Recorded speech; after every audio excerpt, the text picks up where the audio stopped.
tragic death, but also the incompetence of police and the insensitivity of TikTok crime tourists. And as if that wasn't enough, the news media fucked up its coverage of the case as well, with Nicola's family saying the press and members of the public have accused her partner of wrongdoing and misquoted and vilified friends and family. Adding that Sky News and ITV contacted them for comment after the body was discovered despite express requests for privacy. And so in the end, it just feels like everyone fucked up here. This family's grief in a nightmare situation was turned into a national spectacle because why? Well, because a number of problems, but one of the most in-your-face ones being that it feels like people don't fucking see people as people anymore, that it's just content. And even for those that have like a hero complex or to a lesser extent, they think that, yeah, I just want to help. There are ways to help in a way that doesn't make everything worse. And I'm just left hoping that the family, the friends, everyone impacted by this, they can heal. And everyone else who messed up in this situation, that they learn from it, they own it, and they grow. And then, are Elon Musk and Twitter trying to curb criticism of Tesla? That's a question many Twitter users have been wondering over the past 24 hours. And it's because many received a warning pop-up when they liked a tweet that put Tesla in a negative light, with the tweets in question including a link to an article on ChinaDaily.com titled "Limited Lineup a Problem for Tesla." And one tweet sharing that article is saying, imagine the head of the China Passenger Car Association saying this about your company, with a screenshot of a quote from that official featured in the piece reading, "Tesla's facing a serious problem of a very limited product mix. Its slowness to respond to Chinese consumers' preferences has led to a very passive positioning for Tesla to rely on few means such as price cuts to stay competitive." With 30,000 people liking that tweet, and some who did so responded to the post noting they got a pop-up from Twitter. A pop-up saying, "Help keep Twitter a place for reliable info. Find out more before liking this tweet." So tons of people started calling it out, with many pointing to Elon himself, because not only is he the head of both Twitter and Tesla,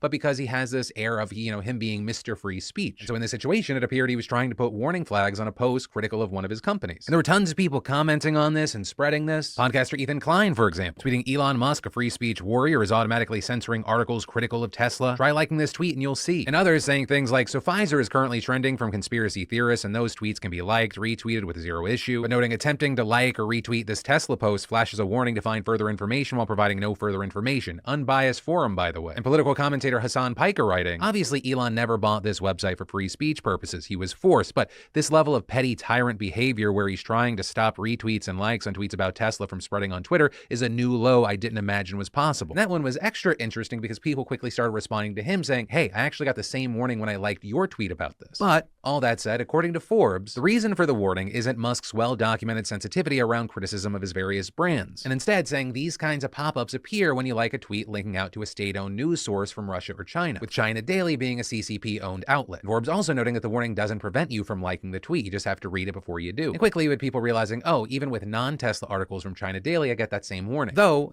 notable change, as of this morning, my team was actually able to like a variety of tweets linking out to China Daily with no warnings at all. Extra note, just doing research, not a fan of the CCP, that including the original tweet that we showed, including the Tesla article. No issue. Same with Hassan's tweet. And so as of recording, it's unclear exactly what changed between then and now. Though notably, that Forbes article that clarified the situation was posted just last night. And as of recording, Elon hasn't tweeted about any changes, and normally he seems like he would. But yeah, that's the situation as it appears right now. And I also, you know what? It is so beside the point of this story, but since he was mentioned, I kind of just want to say this to Ethan Klein.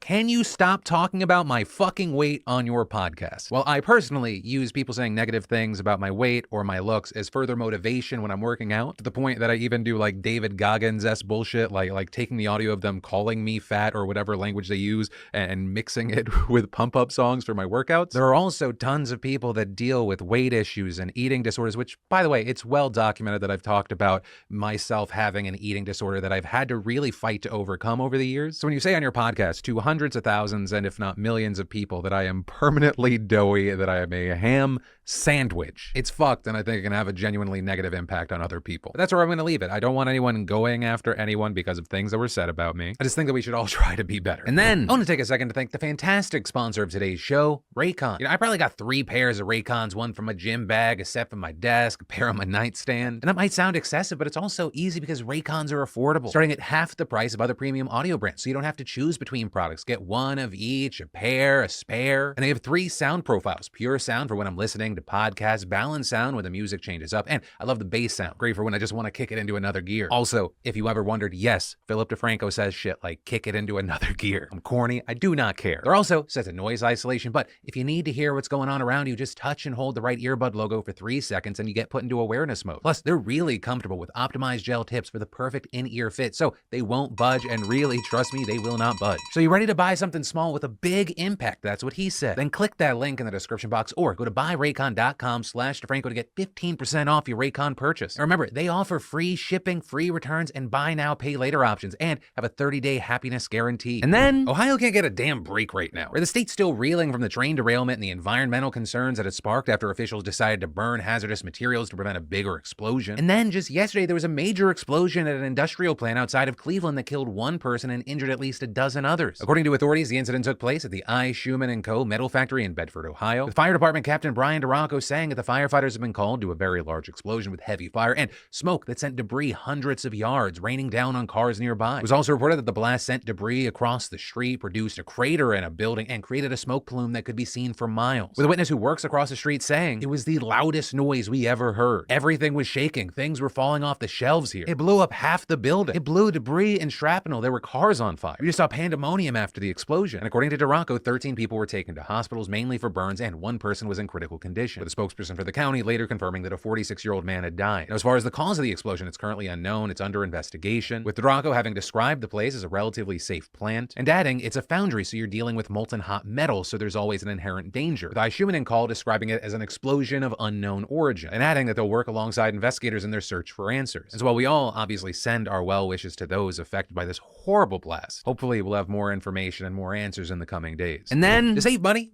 maybe you should skip breakfast. That is a very real, verbatim headline that the Wall Street Journal ran about a week ago. But I would argue more importantly, that also appears to be a new platform for the Republican Party. Because right now, GOP lawmakers are considering cutting food stamps as part of their new budget proposal. The idea being floated by multiple members as part of an effort to reduce the national deficit. This including Republicans now leading the House Budget Committee, who flagged food stamps, formerly known as Supplemental Nutritional Assistance Program or SNAP, as one of the 10 areas they would support cuts. With the committee arguing that stricter work requirements would save tens of billions of dollars, while a more rigid verification process for applicants would limit waste, fraud, and abuse. But that, contrary to experts saying that these proposed changes could result in devastating cuts for the 41 million Americans who rely on food stamps and exacerbate an ongoing hunger crisis at a time when food prices have been rising due to inflation. Right, so some of the details. SNAP provides low-income households with an average of around $230 a month for groceries. And for many of those families who are also the most impacted by inflationary price increases across the board, that money is absolutely essential, which is why any cuts to SNAP would be incredibly harmful, especially because Republicans want these cuts despite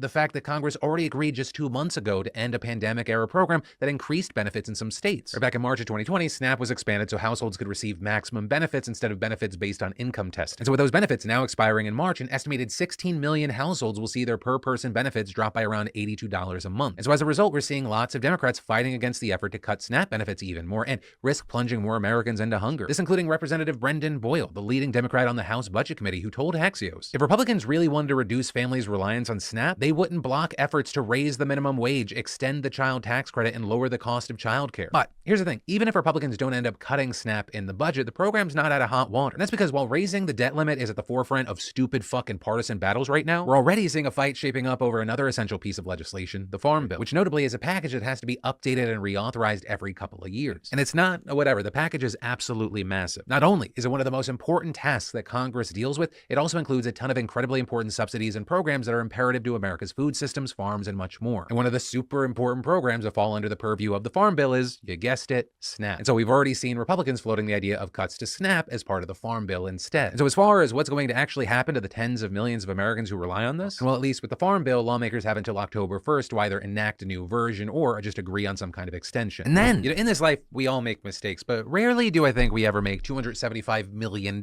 mistakes. And I mentioned that very specific amount of money because that's how much Spain's government dished out 3 years ago for a contract to modernize its trains in 2 northern regions, with the project slated to finish next year, except until last month they got a surprise announcement, and it's why there are sayings like measure twice, cut once are a thing. The contractor, as it turns out, had been given the wrong dimensions, so the trains were actually too wide to fit through many of the region's tunnels, meaning now the project has to be delayed 2 years and somebody somewhere is very, very embarrassed. Which also probably connected to yesterday's Spain's Secretary of State for Transport resigning in shame, along with the president of the state rail operator. But hey, not all bad news for commuters, with the government announcing that travel on affected networks will be free until 2026. And also, to make a bad situation less horrible, clarifying that this error was spotted before the trains had actually been built, so there will be delays, but the money has not necessarily been wasted. Also, as an American, because I think it's important that we own RLs and we don't just make fun of other countries, it's important to remember things like the $125 million Mars rover that NASA lost in 1999 1999, with that one happening because Lockheed Martin did their measurements in English units and the agency does theirs using the metric system. And then, the murdering clown known as Vladimir Putin is going off the rails. As President Biden is preparing to make a speech in Warsaw, Putin was ranting to Russian lawmakers this morning and making some ridiculous claims on the